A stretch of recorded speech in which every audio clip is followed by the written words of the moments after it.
श्री अग्रसेन विद्यालय में शनिवार को अग्रसेन महाराज की 5149वीं जयंती प्रसिद्ध उद्योगपति प्रवीण मुरारका के आतिथ्य में उत्साहपूर्वक मनाई गई। इस अवसर पर विद्यालय के बच्चों ने महाराजा अग्रसेन की सुमधुर स्तुति, उनके जीवन पर आधारित लघु नाटिका एवं महाराजा की आराध्य देवी महालक्ष्मी के अष्ट रूपों पर आधारित सुंदर नृत्य प्रस्तुत कर सभी को आकर्षित किया।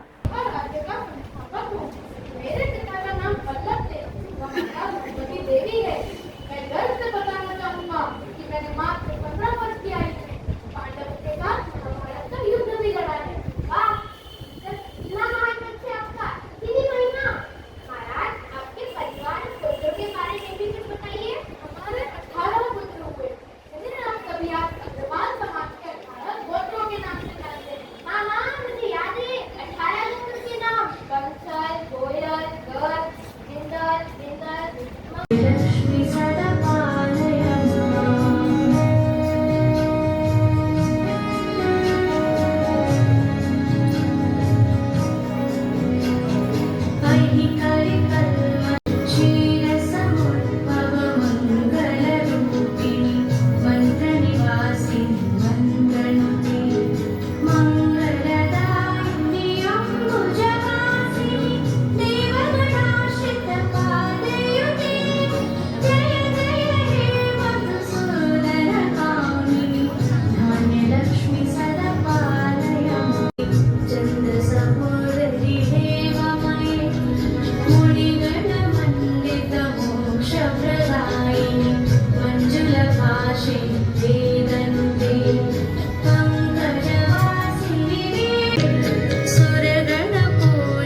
शीघ्रफलप्रद ज्ञानविकासिनि शास्त्रनुते भवभयहारिणि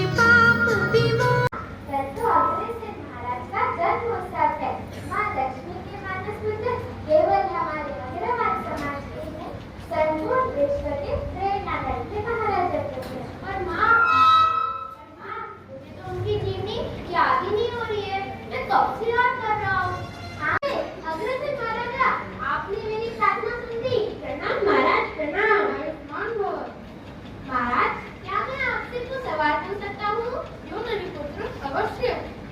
तो बैठिए महाराज। विद्यालय प्रबंध समिति अध्यक्ष रसनिधि कुमार गुप्ता ने अग्रसेन जयंती की शुभकामनाएं दी। विद्यालय की संस्थापिका एवं निदेशिका श्रीमती मैत्रेयी पद्मनाभन को याद करते हुए कहा कि इस ज्ञान मंदिर की स्थापना में श्रीमती मैत्रेयी पद्मनाभन का अमूल्य सहयोग और समुचित मार्गदर्शन रहा। उन्होंने विद्यालय में स्थायी संस्कारों का जो बीजारोपण किया, उन्हीं संस्कारों का आज भी संस्था अनुसरण कर रही है।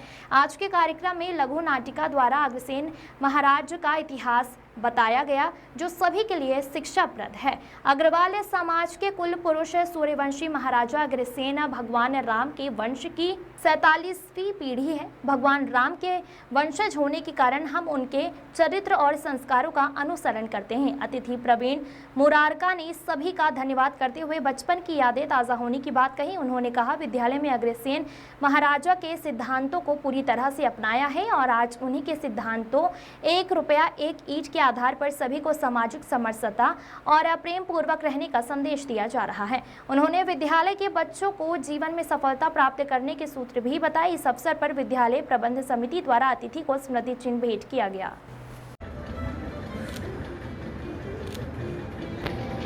गौरव महसूस हो रहा है। मुझे अपने बचपन की यादें ताजा हो गई। यहाँ पे विराजमान समाज के विशिष्ट लोग जो समाज में समर्पित तन मन धन से है, उनको देख के बड़ा अच्छा लग रहा है। उनके साथ मैंने संस्कार के बारे में भी अपनी स्पीच में भी बताया था कि संस्कार अपने को अपनी जड़ें मजबूत करती है। अगर अपने में पढ़ाई के साथ साथ संस्कार भी होंगे तो हमारे को सफलता बहुत तेज़ी से मिलेगी और स्थायी रहेगी। और मैं एक संदेश और देना चाहता हूँ कि ये जीवन है, इसमें विपरीत परिस्थितियाँ आती है, पर जब जब विपरीत परिस्थितियाँ आती है, मेरा ये अनुभव है कि वो विपरीत परिस्थितियाँ हमको कुछ अच्छा देने के लिए आती है, कुछ बड़ा देने के लिए आती है। अभी जैसे राम भैया बता रहे थे, 4 साल पहले हमारी फैक्ट्री में कुछ फायर हो गया था और वो सब कुछ उसमें ख़त्म हो गया था। पर हमने बच्चों को एक ही समझाया कि बेटा ये नुकसान हुआ है, ये अपने को कुछ बड़ा देगा। हम सब तन मन से लगे और आज हम काफ़ी ऊंचाई पे है। जिस समय फायर लगी थी उससे कई गुना ऊंचाई पे है। तो विपरीत परिस्थितियों में भी धैर्य रखना है और अपनी हिम्मत से काम करना है, यही संदेश है। कि हमारे इंदौर के जाने माने उद्योगपति मुरारका जी पधारे हैं, ये हमारे लिए तो बहुत सौभाग्य की बात है कि हमारे विद्यालय के अंदर आज वो पधारे हैं। एक्चुअली जो आपने कहा है संस्कारों का, संस्कार ही सबसे बड़ी चीज़ है। और अग्रसेन विद्यालय के अंदर आज से नहीं, जब से स्थापना हुई है, मैडम पद्मनाभन जी ने जो स्थापना की है उसके अंदर संस्कार ही प्रमुख रहे। इन संस्कारों के कारण आज पिछले 38 सालों से ये विद्यालय प्रगति कर रहा है और आज विद्यालय के पास में अपने सारे असेट्स, सारी लेबोरेटरियाँ, हर विषय की लेबोरेटरी है, यहाँ तक कि गणित और भाषा की भी लेबोरेटरी है हमारे यहाँ पे। उसके साथ साथ गेम्स के अंदर टेबल टेनिस, वॉलीबॉल, बैडमिंटन के साथ साथ चेस एवं संगीत के अंदर समस्त प्रकार के इंस्ट्रूमेंट्स हमारे यहाँ बच्चों को ट्रेनिंग दी जाती है। सबसे बड़ी चीज़ ये है कि जब हम आत्मनिर्भर बनने का प्रयास करेंगे, संस्कार रखेंगे, तो ही आत्मनिर्भर बन सकेंगे। और यही कहना हमारे माननीय प्रधानमंत्री मोदी जी का भी है। हमारे मुख्य अतिथि जी ने कहा है कि कोई भी अगर नुकसान हो गया तो उससे घबराओ मत, उसके ऊपर फाइट लड़ो आगे। यहाँ हर महीने बच्चों का काउंसलिंग और 2 महीने में एक बार पेरेंट्स का काउंसलिंग भी करते हैं, ताकि मतलब बच्चों को संस्कार मिले। धन्यवाद।